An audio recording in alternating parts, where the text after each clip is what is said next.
I could ask you all to be seated.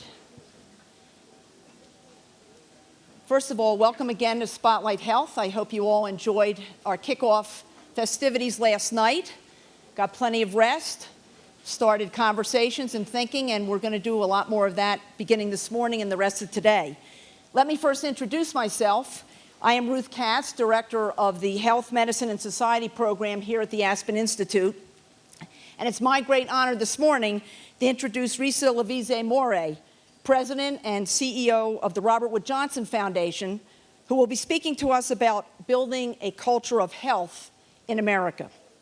If you don't already know the foundation, it is the nation's largest philanthropy devoted solely to the public's health. Its strategic grant making has helped make America a healthier place. The decline in tobacco use, the way we think about end-of-life care, the 911 emergency system that we now take for granted, and the recent drop in childhood obesity are directly linked to its transformative efforts. Now, there's not enough time for me to list all of Risa's credentials as a physician, a policymaker, educator, and leader. But you should know that Risa is a Harvard Medical School graduate and has an MBA from Wharton. She is an intellectual pioneer who has helped to guide advances in health reform, racial and ethnic disparities, quality of care, and so very much more. And as a real testament to Risa's commitment, I understand that when she was a practicing physician, she even made house calls. Wouldn't that be nice if we had that today? Under her watch, the Robert Wood Johnson Foundation has committed itself to creating an America in which the opportunity to be healthy is available to all, not just to the very few. Here then to tell you more about that bold agenda, Risa Lavizzo-Mourey, the President and CEO of the Robert Wood Johnson Foundation. Risa?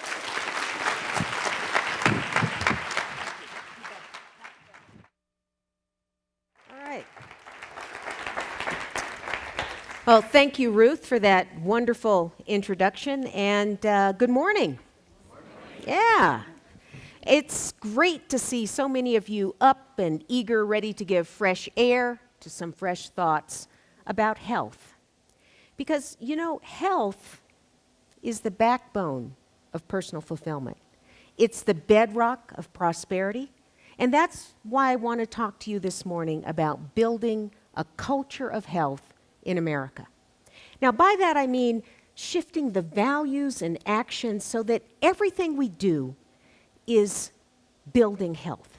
So much so that we don't even think about it. Now, why? Because with health, grandparents can stay in their homes longer, communities longer, and they can play with their grandchildren longer. And with health, our military can perform at its highest level, and our businesses can rely on the vitality of their workers to stay competitive. With health, each one of us can make the most of life's opportunities. So that's why the Robert Wood Johnson Foundation has made building a culture of health our North Star, the central aim of everything we do. And I want it to become your North Star as well. Now, the theme of this year's festival is imagining 2024. And when it comes to building a culture of health, I believe that a decade from now, we will have a powerful story to tell. It'll be a story about how we as a nation came to see that health means so much more than just not being sick. And how we came to recognize that it is a vital aspect of how and where we work, how and where we live, and how we raise and educate our children, and how families make decisions, and how we came to reject as inevitable that our kids, a third of whom are obese or overweight now, are going to live sicker and die younger than their parents. It'll be a story about how we overcame the dismal fact that now, in 2014, a shocking 75% of America's youth are too poorly educated, too fat, or too tangled up in criminal nonsense to serve in the military. It'll be a powerful story about how we came to no longer accept that our nation spends $2.7 trillion on health care, and yet we lose $227 billion every year in productivity because of poor health. Now, I believe that if we put our heads together over the next couple of days, we can begin to make sure that in 2024, our children will live in a much healthier world. All we have to do is give them the opportunity.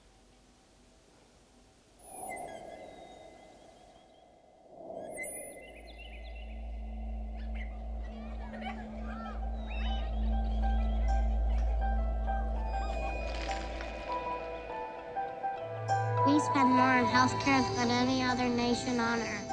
But we are not the healthiest country. To change that, we have to start making changes ourselves. How we eat, move, Learn, work, and play. We need to prevent what's preventable.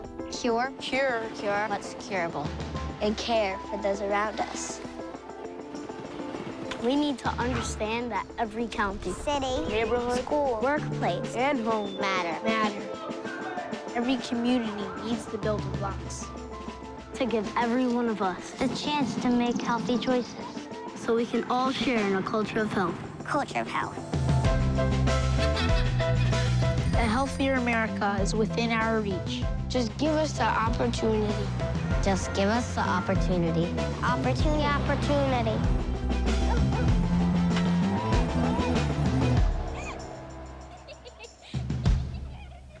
Now, building a true culture of health is an idea that is going to require us to stretch our current understanding of health in ways that we have never done before.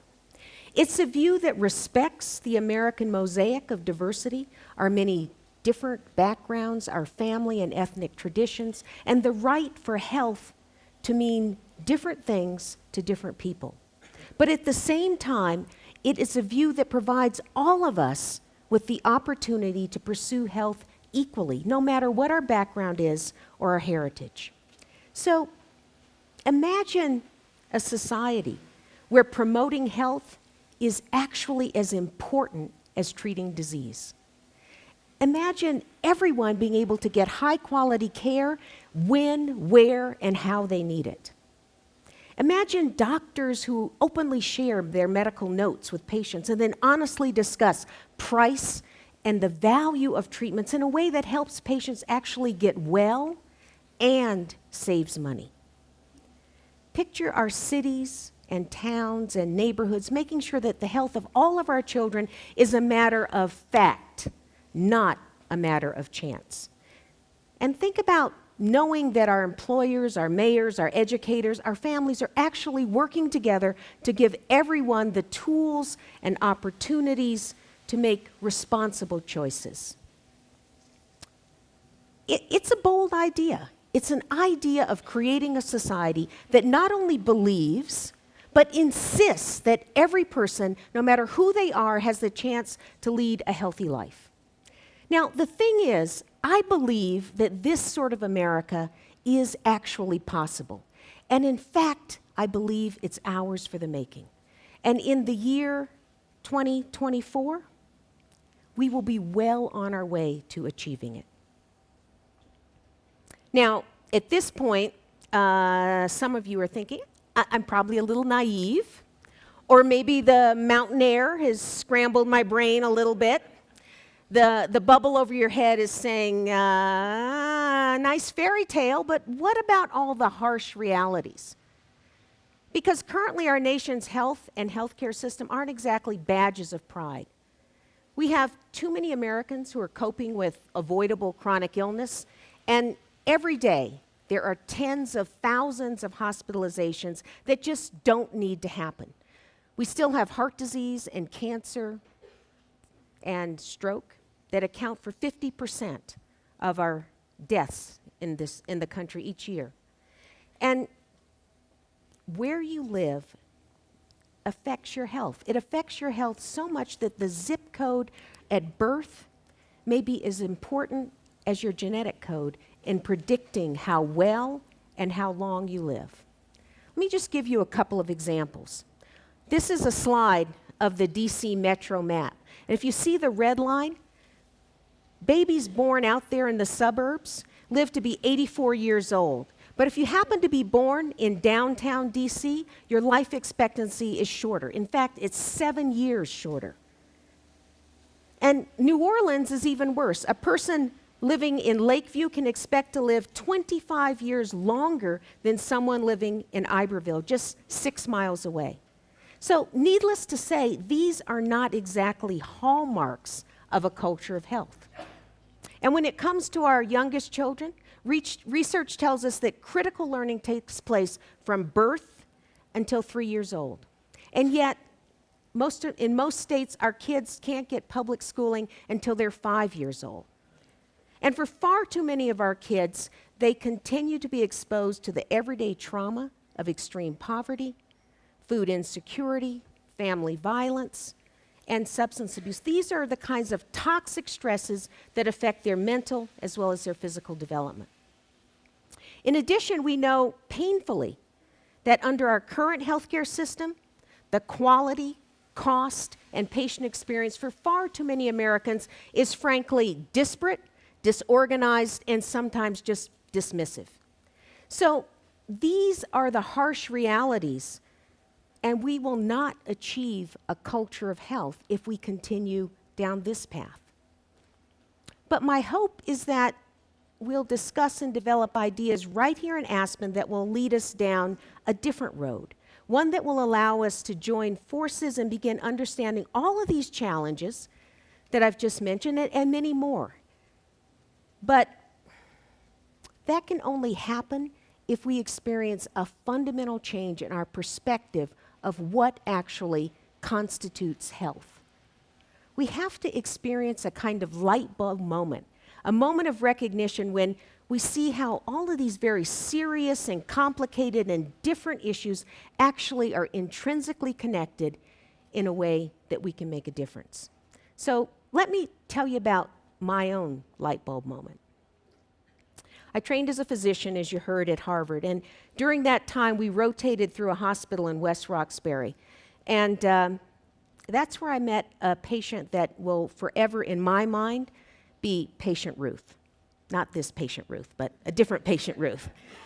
She appeared at the admitting station on a cold winter night. She was homeless and helpless, had swollen feet. She had only a pair of house slippers on and leg ulcers that clearly made it difficult for her to walk and painful for her to walk. Her medical chart was thick because she'd been to the hospital many, many times before. And we did what we always did. We gave her a warm bed, some antibiotics, decent meal. But the next morning, she had to go because the rules said our job was done. And so she limped out of the hospital and back into that dark tunnel of problems that she faced every single day. No home, no job, lousy food, and no family or friends to turn to for help. Our care ended at the front door of the hospital, and that was so very short-sighted. What if instead of ushering her back into the cold, we'd asked, what does she need to keep from coming back into the hospital? And then what if we had actually connected her with the people, the services that could help her with that? In fact, why can't setting people up for the care they need outside of the medical setting be a fundamental goal of every single encounter? That was my light bulb moment. And once you get that light of recognition, you realize that there are connections everywhere you look. And you also realize that these aren't just issues for the poor. Any of you who have aging parents or a sick spouse know exactly what I'm talking about. So think also about our worksite culture. It demands that we sit for way too long. So what if we made our workday just a little bit healthier by making those automatic things that we do a little harder? What if we parked further from the door, or took the stairs, or made a practice of having standing or walking meetings, or took the time to actually connect to ideas and people so that we took care of our mental health as well as our physical health when we were at work? Think for a moment about those neighborhoods where moms don't dare to encourage their kids to walk to school or play outside. Why can't we create human school buses like they did in Kingston, New York, where kids in groups supervised by an adult actually walk to school? Now, consider the healthcare providers who are actually doing the right thing by asking their patients about their lives outside of the clinic, but then don't know how to connect the patients to the services in the community.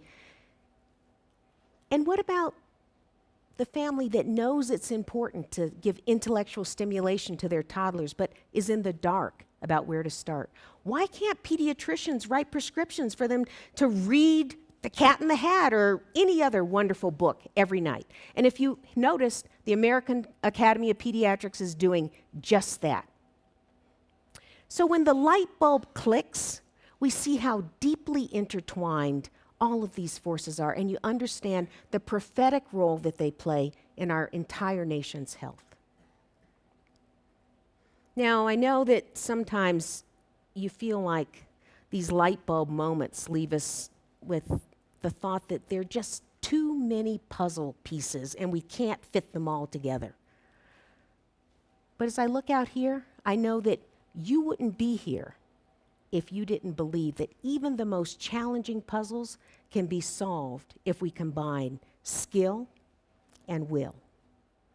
And I wouldn't be here talking to you if I didn't believe it too. One of my favorite African proverbs teaches that the wise aim at the boundaries beyond the present. So let me give voice to the Robert Wood Johnson Foundation's big idea right here, right now. It's that we as a nation will strive together to build a culture of health, enabling everyone in our society to lead healthy lives now and for generations in the future. That's our vision. It's driving everything that we do. And even though we're the nation's largest philanthropy devoted to health, we don't make policy. We don't sell anything. And we don't deliver any healthcare services. The only power that we have is to invest in you. Your ideas, your innovations, your dedication, and your collective will. And frankly, that's what it's going to take to make a culture of health happen. It's not going to be me standing up here talking about it, but you actually embracing the idea, sharing it with others, and then cranking up the volume on a nationwide call for change. And when we do work together to make health a national priority, that's when we can and will achieve a culture of health. Now, at RWJF, we've been focusing on a few key issues that we think are vital to achieving this goal. Several years ago, we committed $500 million to reversing the epidemic of childhood obesity. And the good news is that we are starting to see progress. But looking forward to 2024, we want to help move the nation even farther, not just stopping the rise of childhood obesity, but actually helping every child have a healthy weight. We also want to help ensure that everyone eligible for health care insurance knows what their benefits are and how to get the best out of those health care benefits. We want to magnify the healthy places and practices all across the country and encourage businesses to take a lead in investing in the well-being of the communities that they serve. Now, of course, we believe that if we're going to get there, we have to insist that America gets the highest value for every dollar that we spend making ourselves healthy, whether it's inside or outside of medical offices. And that absolutely means reducing wasteful spending. It also means stopping the revolving door to the hospital that keep taking our patients like patient Ruth back into the hospital. And we can only do that by stressing the economic and human values that affect it, things like transportation, education. And let me stop right here and share a conviction of the foundation that I lead. We will never be a healthy nation if we continue to be a violent one. Let me say that again. We will never be a healthy nation if we continue to be a violent one. Nor will we achieve a culture of health if, through no fault of their own, some Americans are faced with a much greater barrier to getting health than others. Personal responsibility is absolutely critical in achieving and sustaining health.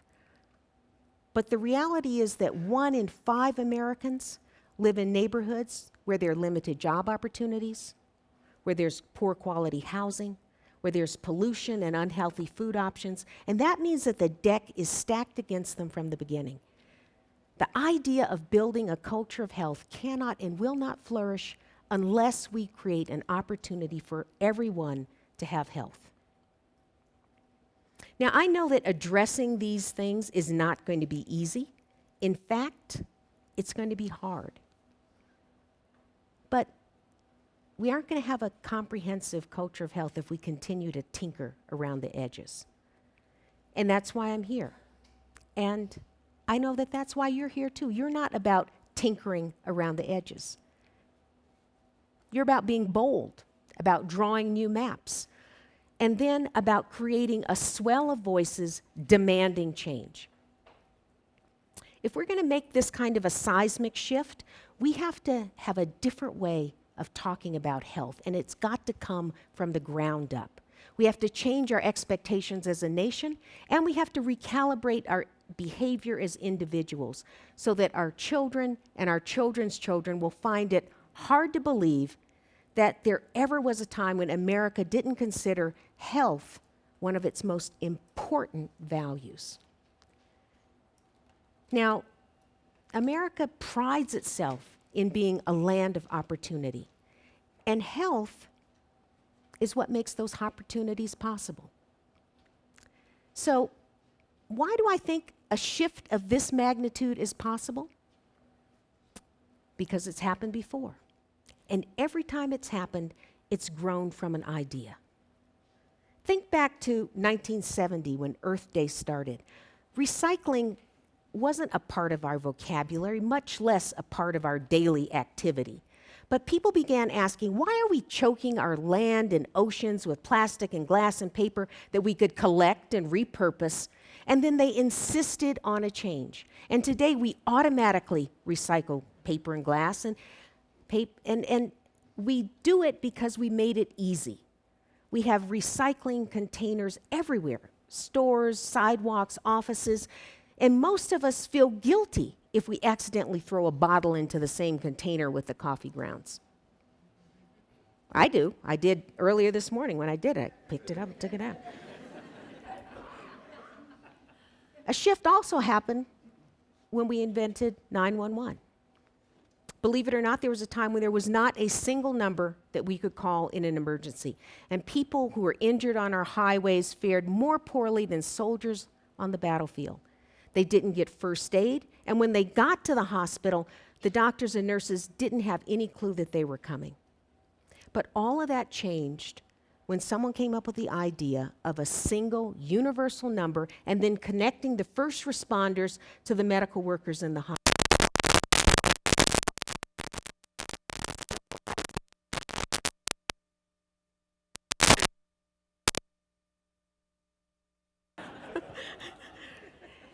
Now, every child in America learns to dial 911 as soon as they become infatuated with the cell phone. And in some places, they can actually text it. So the point is that these major shifts started out as ideas. So I ask you, why can't we make a culture of health our next national idea? Let's make it the default so that someday our kids will look back with the same disbelief and ask, the same way they do. Is it true that people used to actually smoke cigarettes in hospitals? We can't imagine that now. In history, though, it's rare to recognize a moment of great change when you're actually living it. But here we are, and we're standing on a threshold of a new era, one where there's big data, biometrics, social entrepreneurism, crowdsourcing. All of these things are changing our world at lightning speed. It really is, like William Gibson, the science fiction writer, said, the future is here. It's just not evenly distributed. And in a growing number of communities all around the country, change agents like you, people who are eager to turn ideas into action, are demonstrating what is actually possible. So let me introduce you to one of those change agents, Rebecca Ani. She's established a program called Health Leads that actually allows providers to write prescriptions for things like food and heat the same way they do medications. And then college students help fill those prescriptions. Take a look.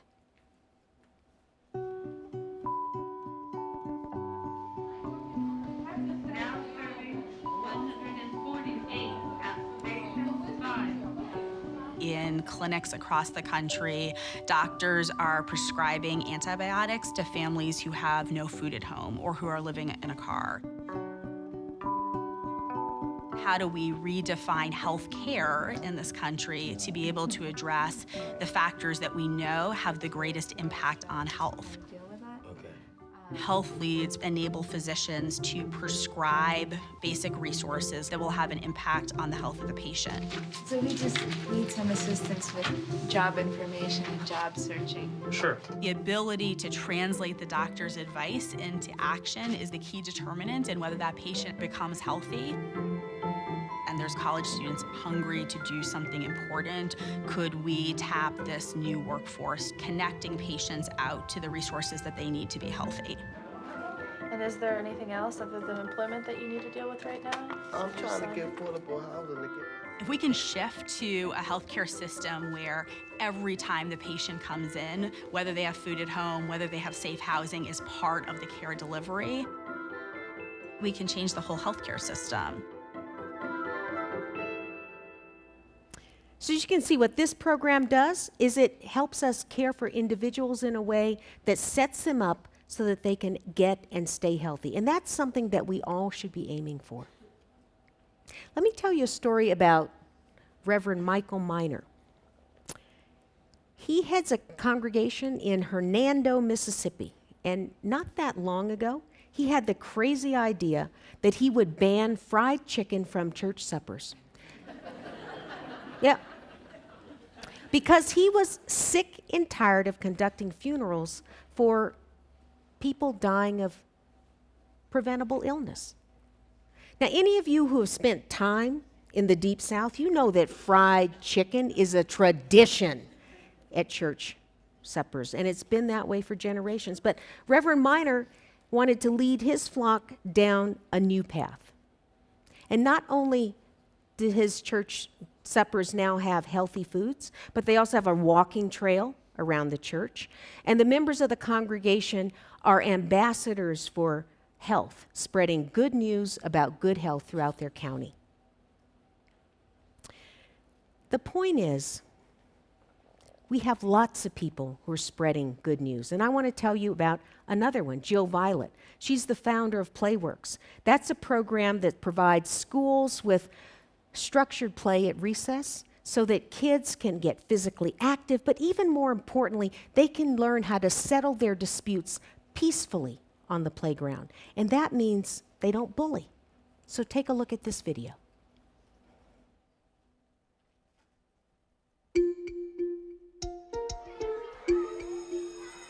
The Robert Wood Johnson Foundation and Playworks have come together to make sure that play is recognized as an essential part of the educational system.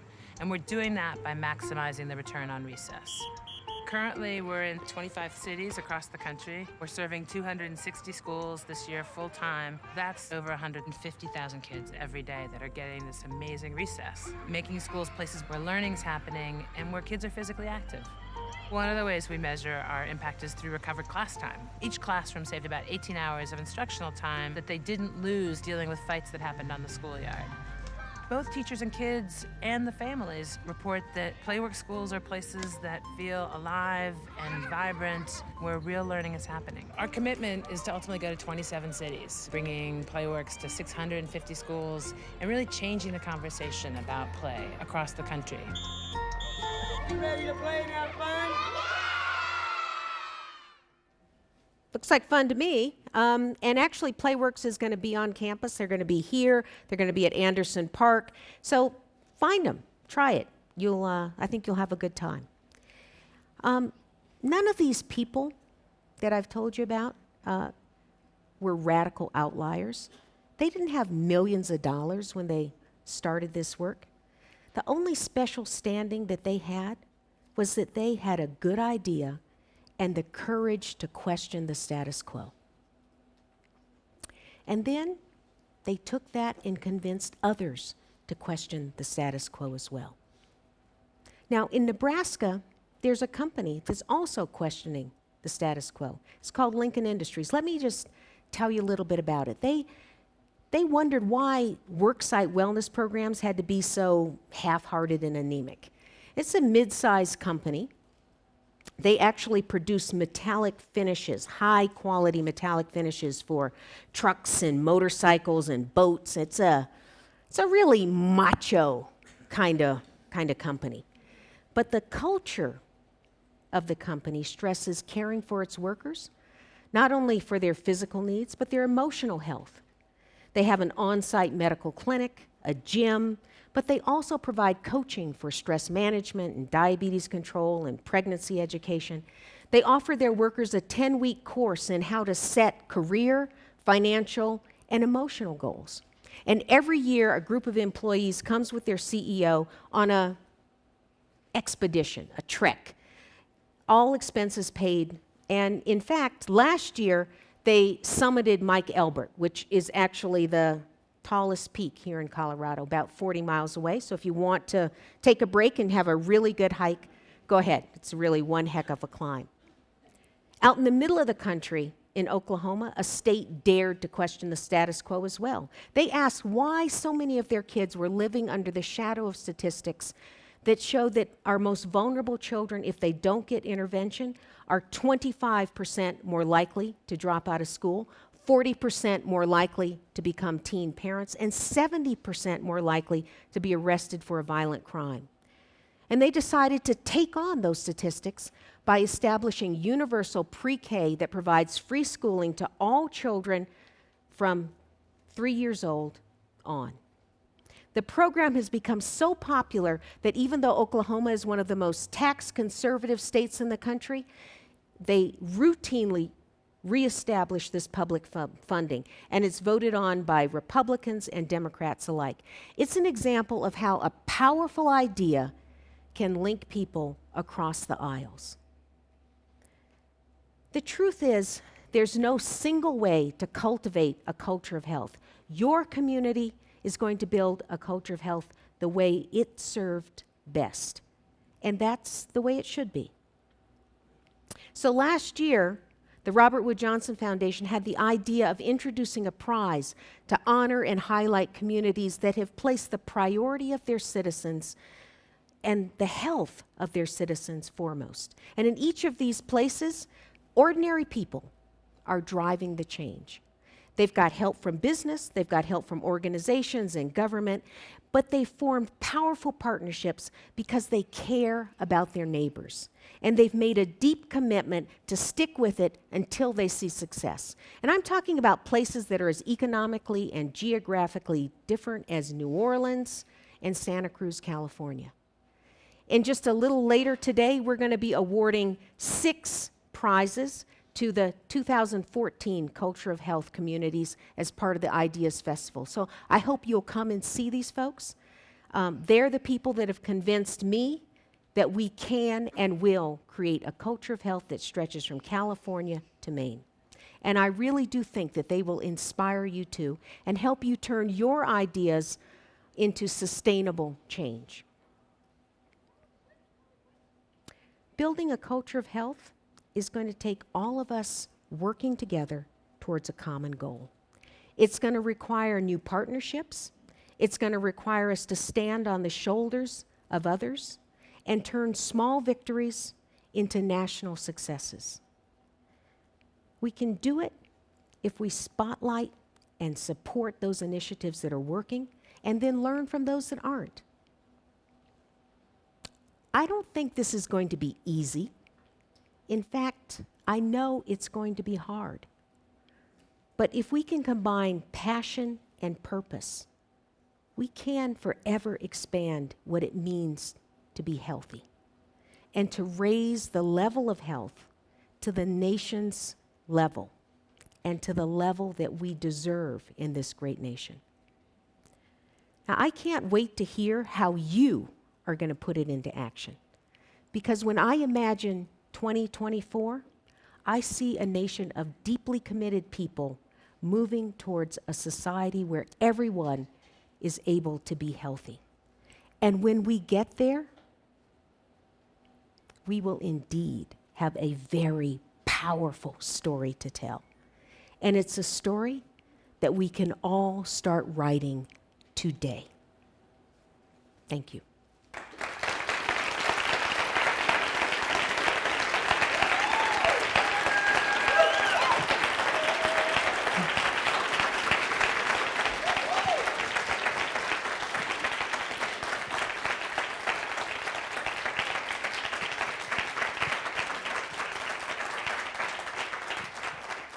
Risa, that was terrific. Now, we'd like to hear from you, your ideas, your examples of building a culture of health. Some examples from your own communities and questions if you have them. Yes, right there. Before, if I could ask you all when you speak to give me your name and where you're from. Oh, hold on, we're going to bring you a Mike's microphone. coming. That was really powerful and inspiring. Thank you so much for that. My name is Gail Harris, and I'm the Public Health Director in Durham, North Carolina. North Carolina, did you say? North Carolina, yeah. And we are the home of Duke Medicine. And often our executive director or former executive director of the Lincoln Community Health Center, a federally qualified health center, reminded us while we were deemed the city of medicine, we were not a community of health. And she's about this tall, and she continued to say that. And at our, we hold annual health summits to talk about the issues in our community, and this is supported by Duke Medicine. And we also have a partnership for a healthy Durham. That's a coalition of coalitions that comes together to look at issues in our community identified by our residents in our community health assessment. And one of the committees that we have is access to care. And so Dr. Schmidt was a part of that committee, and she said, it's still not the community of health. We need to do something. So we approached Duke Medicine, and we learned that the Latino Community Credit Union had also approached Duke Medicine about doing something about insurance coverage for Latinos, and the Durham Congregations, Associations, and Neighborhood, as an advocacy group had approached Duke Medicine, and they said, why don't you guys get together? And so we got together to come up with a solution for meeting the needs of uninsured patients at Lincoln Community Health Center. And one of the things they didn't have was access to specialty care.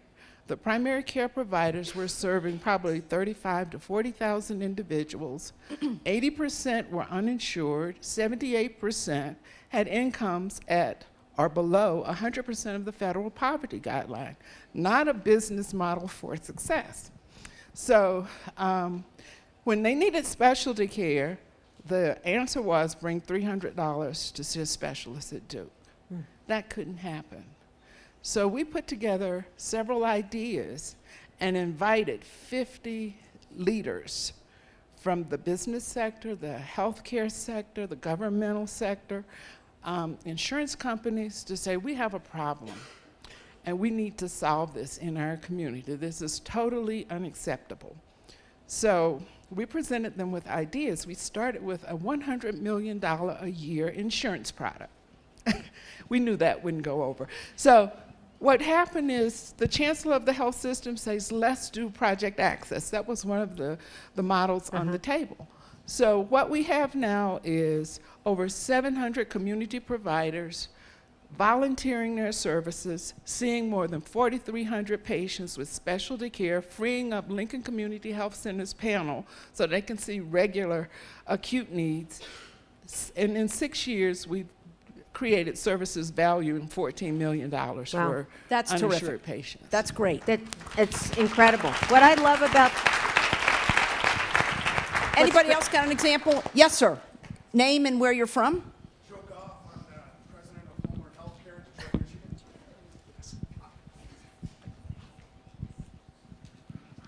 I was part of the last class 30 years ago that was mandated to have home economics in the classroom in high school. And were you the only male in the class? We all had to have it. That was the thing. And what I'm wondering right now, what I'd like to open up to you is, with the issues of the mortgage crisis, with the issues in healthcare, with the issues around cooking that the white gentleman from the White House mentioned, was this a big mistake to discontinue home economics in the classroom?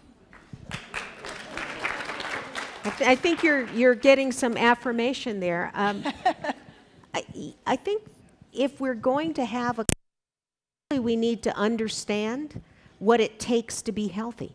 And that needs to be in our curricula. It probably needs to be reinforced in doctors' offices. We've heard how it can be reinforced in the work environment.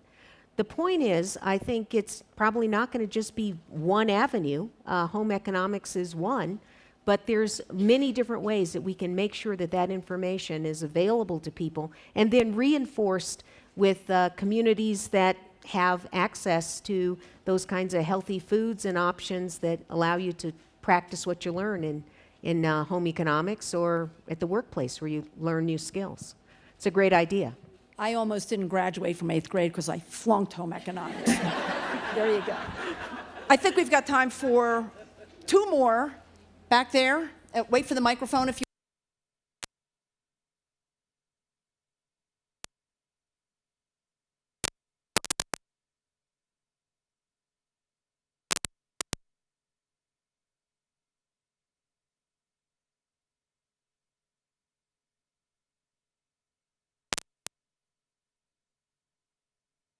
In Texas. And I think the idea of the ground-up approach and these projects is really valuable. In addition, it would be useful if we had good ideas from the top down. And I'm wondering if there's some examples from other countries whose healthcare outcomes are so much better than ours at a more cost-effective price. Well, I know we've got a lot of people representing global communities here, so maybe some of them want to raise their hand and give some examples. But certainly when we look at some of the Scandinavian countries, and we've been doing this as part of our understanding of how we might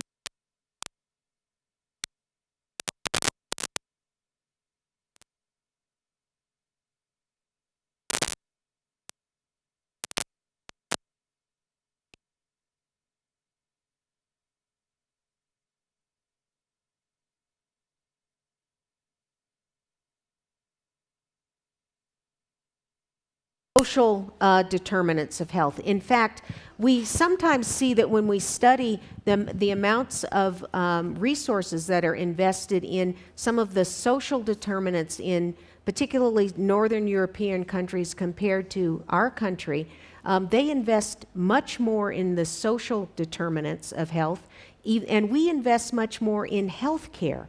But when you combine the two, we're probably investing the same amounts, but the emphasis is different there. So we learn from that there may be an opportunity for us to shift some of our resources, keep people healthier earlier, and not have to spend quite so much on making them better after they're already sick. I've got time for one more. Yes, right over here. I'm going to give you my microphone. And then you'll give it right back. Hi, my name is Sean Duran. I'm the Tribal Programs Administrator for Taos Pueblo, a northern New Mexico Native American community. And viewing health holistically and integratively, I think, is a key to building a culture of health, involving the young people in obtaining the tribal leadership buy-in. But moreover, we're all dealing with doing more with less and really taking on the vision of our communities and moving it forward. How will a culture of health looking holistically in communities be something that could be an idea that can be brought forward? We keep our culture and our traditions at the very core of everything that we do, and I just wanted to bring that out, but also looking at other communities and how they might do the same. I think you're absolutely right, and one of the things we have to learn is how to bring in the diverse differences in our ethnicities and our geography so that health becomes something that's very personal to a community and to a group, but at the same time allows us all to be healthy. So I congratulate you on continuing to do that.